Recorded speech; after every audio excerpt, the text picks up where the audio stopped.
What's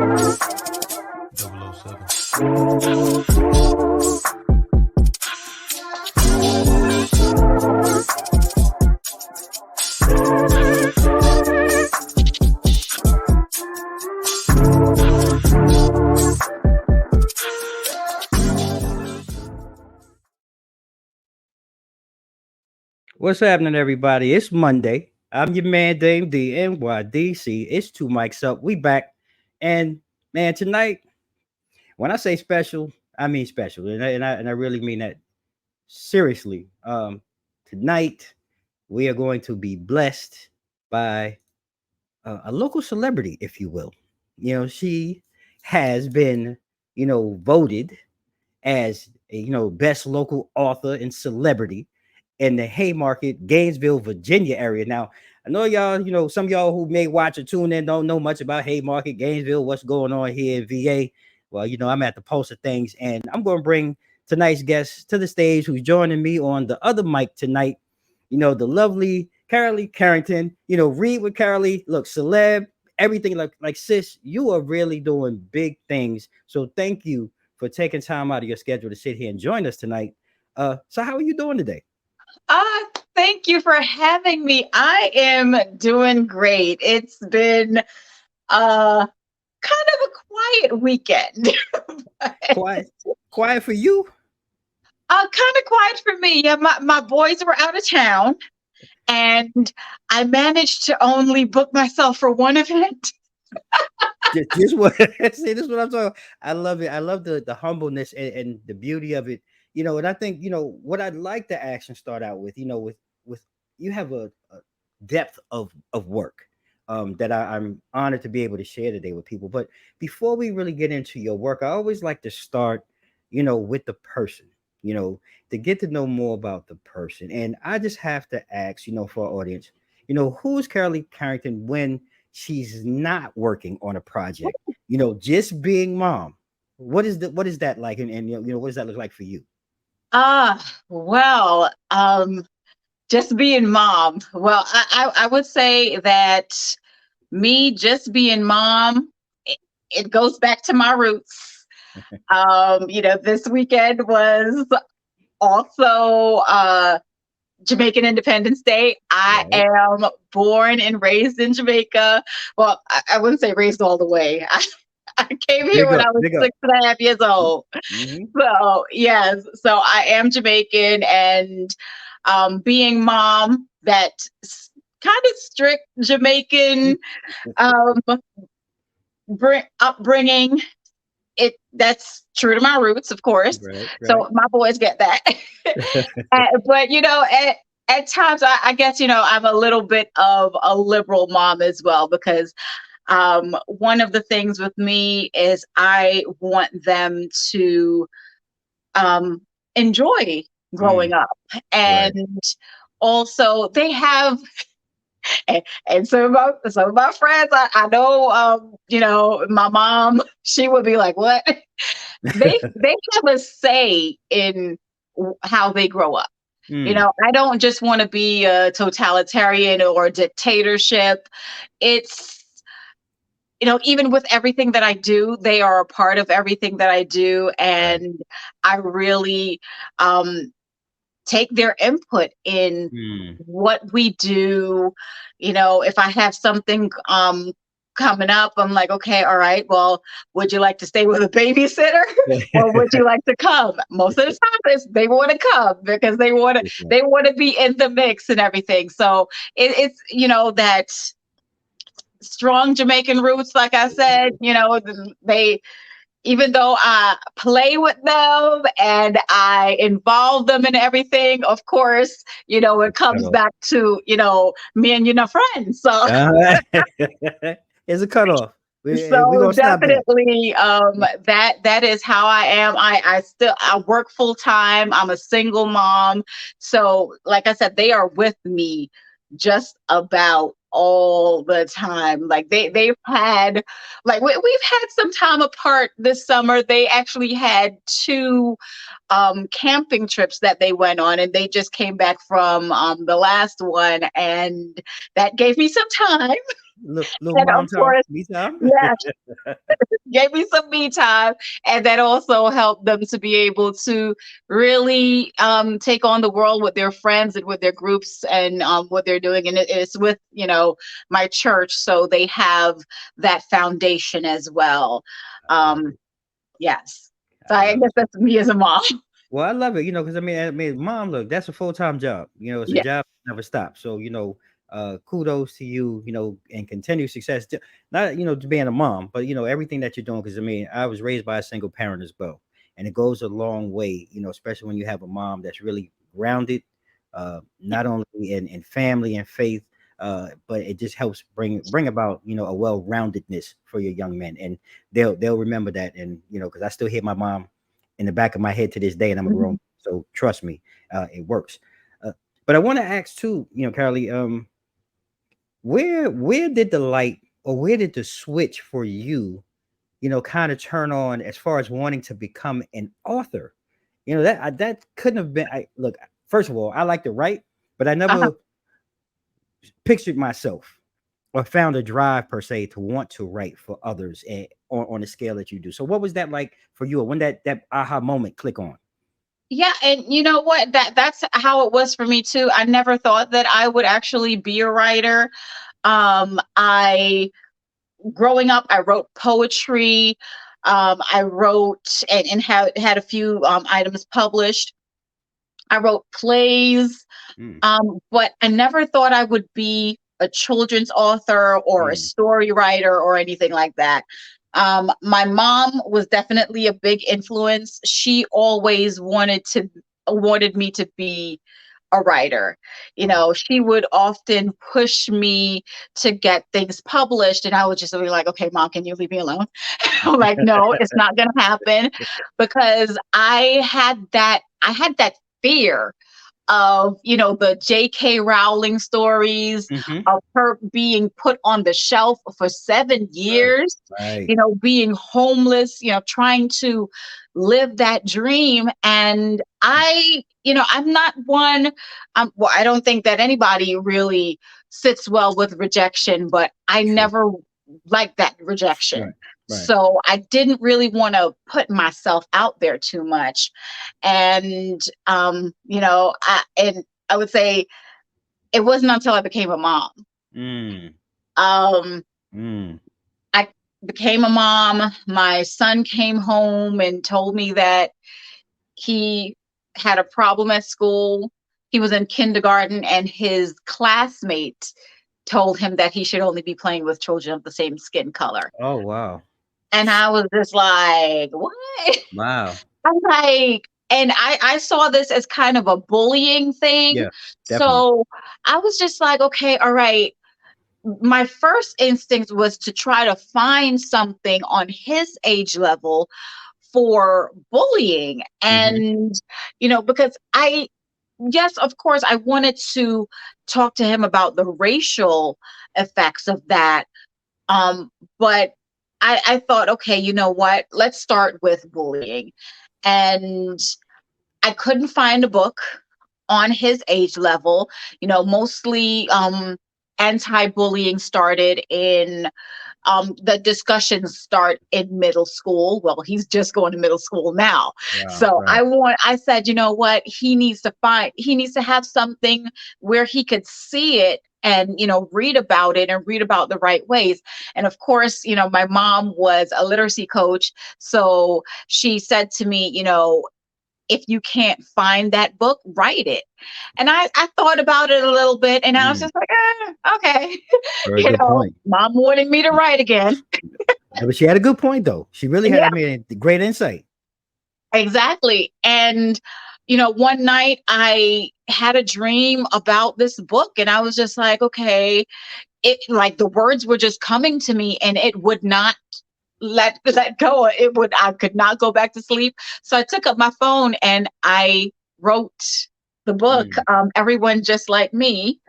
But here, Okay, hold on. Let's zoom in on that. We want to make sure we get yeah, everybody to go ahead and go out and support everyone just like me. I love it. Yes, go ahead, yeah. continue.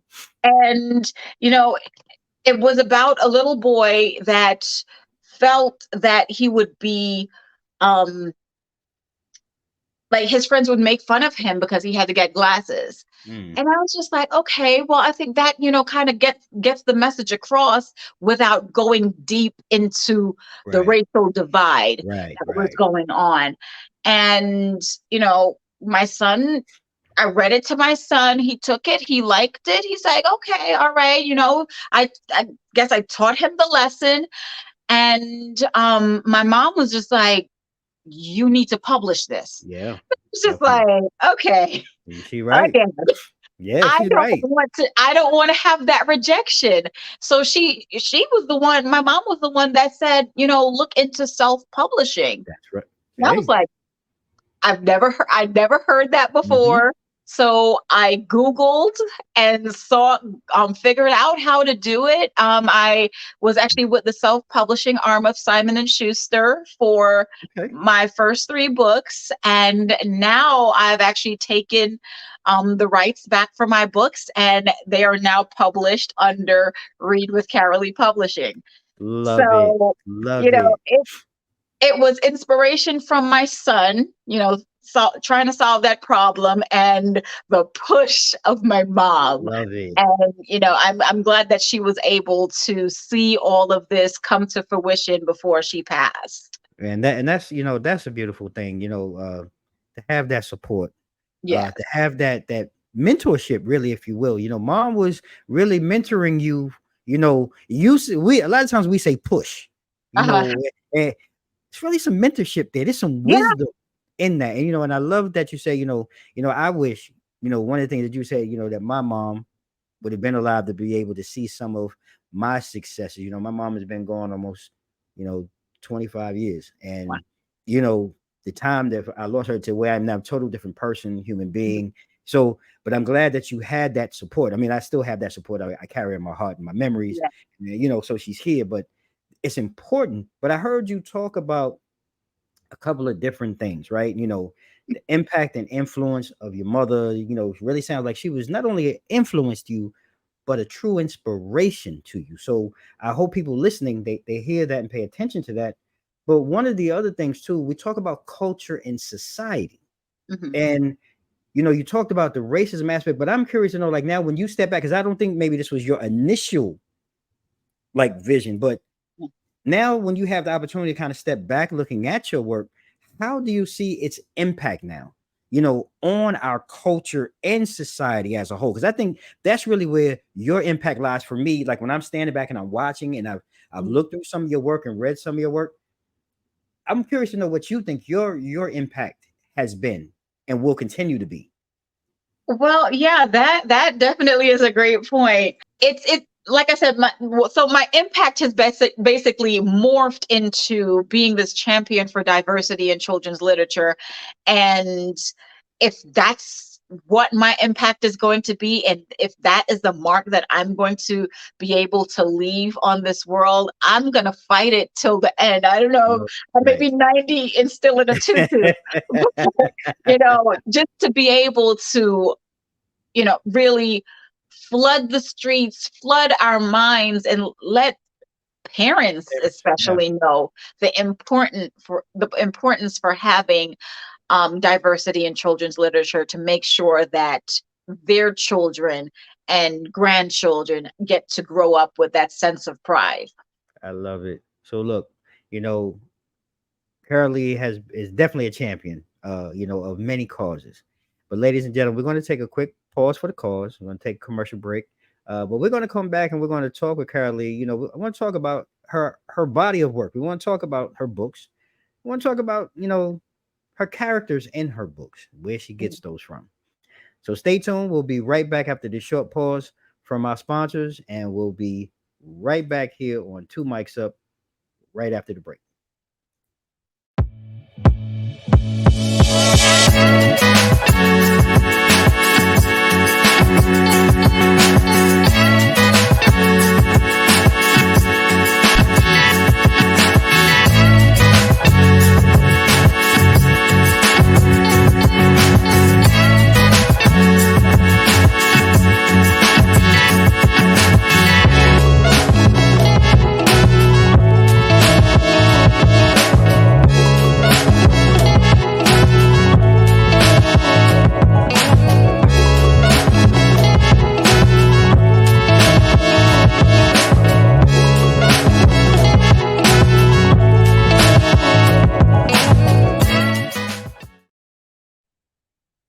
What's happening, everybody? So we back fresh out the break. I'm here with Carylee Carrington, yo, superstar, author, laureate. She's just like everything. She's the baddest thing, right now. I won't even say right now. She's been doing this for a moment, especially here, in the DMV. But you've seen her on TV. She's been in, countless magazines and publications. So it's an honor to have her here with me today. And before the break, we talked. Man, we really got into a lot of deep discussion. But this part I really want to kind of dive in for a moment, Carylee, and talk and let you share, take two, 3 books of yours that you'd like to talk about with our audience, and also talk about, your characters and your character development. How do you go about, creating them in your bodies of work? Okay, well, so with everyone just like me, Mhm. I the characters really just came to me. One of the things, and like I said, unfortunately, I said I literally said that I wasn't sure that I wanted to make the main character an African American child, because I didn't Mhm. know um, how that would come across, especially with my first book. Mhm. So, but one of the things I wanted to make sure that, especially on the cover and in the book, there are different children of all races Mm. um, that were pictured in the book. And Joshua was just a name that I chose. And, for like, I can't say why I even came up with Joshua, but I know for me, um, in every book that I write, there's a little bit of me in there. Right. And, you know, even with the glasses, I got glasses in the third grade. Okay. And that was the hardest thing because, of Yeah. course, yes, I Yeah. thought that people would make fun of me and my Yeah. glasses. Yeah. And there were many glasses that got broken in that time. But now I proudly wear my glasses. My glasses are a part of me. Part of It's a you. part of Yep. my brand right Yep. now. Yep. So, like I said, there's just a little bit of me in that. And with my second book, Pretty Hair, you Mhm. know, um, if you see uh this young girl here, and uh the hairdo that she has was similar to a hairdo that I asked my mother for when I was in the fourth grade. Wow. And yeah, so Wow. I actually, I think I posted it on my Instagram one day, uh, the picture of the little girl and my picture, because I wanted a special hairdo for picture day. My mom always braided my hair, and I asked my mother to braid my hair in the style of a crown. All right.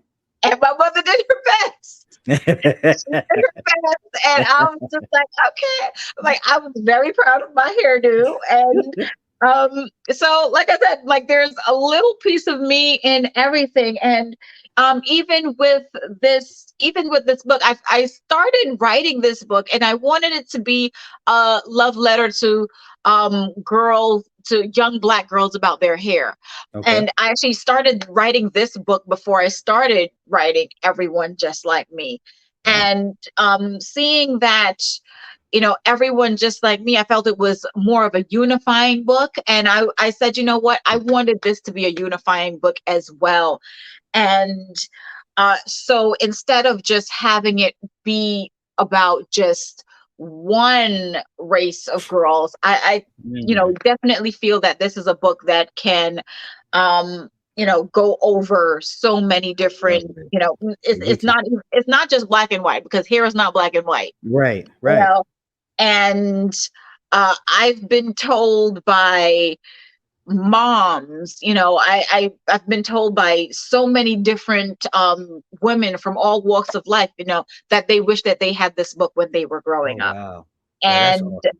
yeah, and Pretty Hair was actually listed as one of the top books Oh wow. for women to read, the top children's books for women to I read, love that. and by pretty oh my gosh, I'm forgetting the name of the magazine, but it's right here in Loudoun County, Wow. and I was very honored by that because I was just like, you know what? Yeah, it's not just like, honestly, the books that I write, the messages, they're not just for young children. They can actually be for adults as well, especially with what we've seen that has gone on, Mm, over the past yes. 6 years in this Yeah. country. Yes. There's definitely some messages that some adults need as well. Yeah. And my latest book, Maya Sings Country. All right.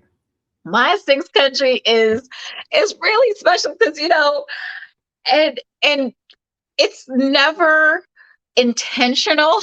Uh-huh. It's usually like at the end of the book, I take a step back and I read it and I'm like, yeah, I'm kind of telling on myself here. I'm like, this is my story.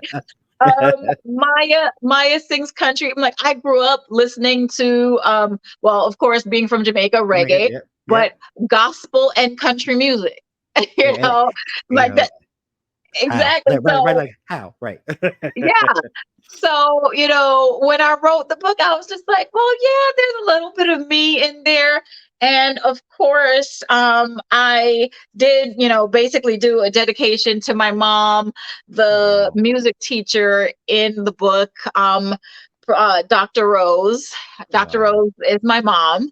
Wow. And, there are some elements in the book, and uh, I'll probably probably put it up on my Instagram, but there was this image in the book that, when I sent the manuscript over and I gave them the description of what I wanted for the characters, and there was a scene where they had a picture of, Dr. Rose, and she was sitting in her classroom, but the funny thing was she had her hands like this.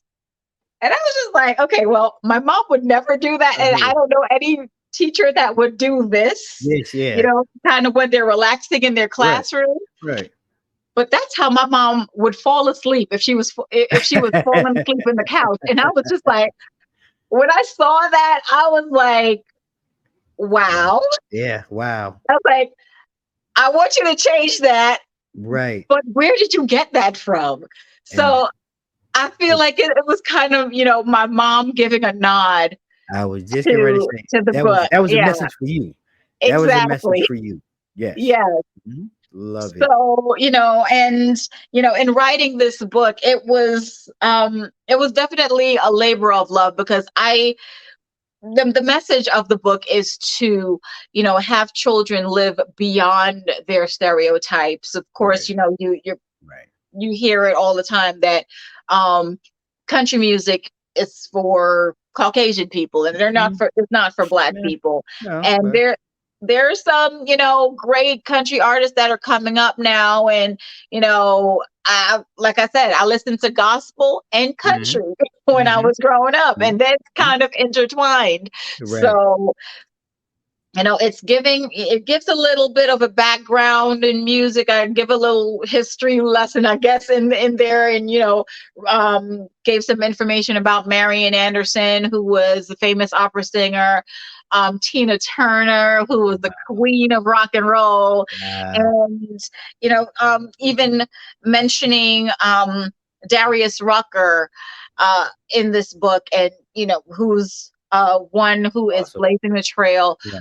for African African Americans in American. country Yeah. music right now. Awesome. So, the stories come up because of the issues that I see, Right. and trying to approach it in a way that is palatable for young children. And also, it from what I say, it takes a little bit from me, from my Yeah. childhood as well. And that's the creative part, and that's the part that we love. And I've come to see, and I'm glad that we had an opportunity to have you come on and really talk about that and expand about it, because I think it's really about letting people see a little bit behind the curtain about who Yeah. you are, and about where now we get to see a little bit more of you and understand a little bit more of you through your works, and the work that you're doing for our children and for others in the community. And that's the most important part for me here, in Two Mics Up, and what we do with our platform. It's all about community. And I really thank you, for taking time today. And like I said, we're coming to the end of today's conversation, but I don't want to leave without closing out and asking a couple of things. Okay. Brief. We make this brief as we can. One, I know you have some other projects in the work that I hear. Did I hear that correctly? Yes. Well, go ahead. Let's talk about that. I actually have a new book coming out this fall. It is about, I would say, the Black family Thanksgiving, but honestly, it can be about any family. Okay. I wrote it with different nuances in it, but I think anybody could pick out, say, okay, yeah, that's my family member. And what I have kind of started doing is, I don't know where this came from, but I've also become a songwriter. All right. And we are trying to put songs in every one of our books so that, you have something to sing along to, and something to, that'll either help you to remember the message of the book. And hopefully I will be revealing the book cover soon. So, yes. So look here, ladies and gentlemen. You heard about it here first. Stay tuned. Carylee, you get that information. Please send it over. We'll be happy to go ahead and share that. We want to get that information out with everybody. Soon as it hits, we want to know about it. And last, before you go, please take a moment, because I want to make sure we're going to put this in the show notes as well. Where can our audience and people go out and find you? Find your books, go out and support. We want to make sure we get all of that information out before you go today. Yes, thank you. Well, you can definitely go to my website, readwithcarylee.org, and you can find out more about me and what I'm doing, events that I have coming up. There's going to be a few events, well, not even a few. Like there's events that are rolling out for the rest of the year already. And definitely you can find me on social media anywhere that I am. It's Read with Carylee. All right. Read with Carylee. So definitely follow us and send some words of encouragement. We definitely need that to be able to go on. Let me know if I'm doing this right. Well, look here, from me and us here, Two Mics Up, you're definitely doing it right. Love the work. We're big fans and supporters. Wish you nothing but continued success. You're a part of the family now. So, like we always do, anytime you have anything going on, any way that we can help, let us know. You have some future projects. When your future projects or anything else, your songwriting takes a turn and start making hits, let us know. Come on back. We'll talk about it. You know how we do here. We really appreciate you, Carylee. Continued success to you, sis. Okay. Thank you so much. Thanks for having me. It's my pleasure. Our pleasure. So there you have it, ladies and gentlemen. I'm your man, Dame DNYDC. You can follow me across social media at Dame DNYDC. And you know what this is. This is Two Mics Up. Two Mics Up. We rocking and rolling 5 seasons deep. You can catch us on Mogul TV Global Network Monday nights, 8 p.m. Eastern Standard Time, bringing you guests, that's bringing powerful information that's changing our communities one episode at a time here at Two Mics Up. So like we always do, ladies and gentlemen, at this time, I'm going to ask you all to stay safe, stay blessed. Mics out.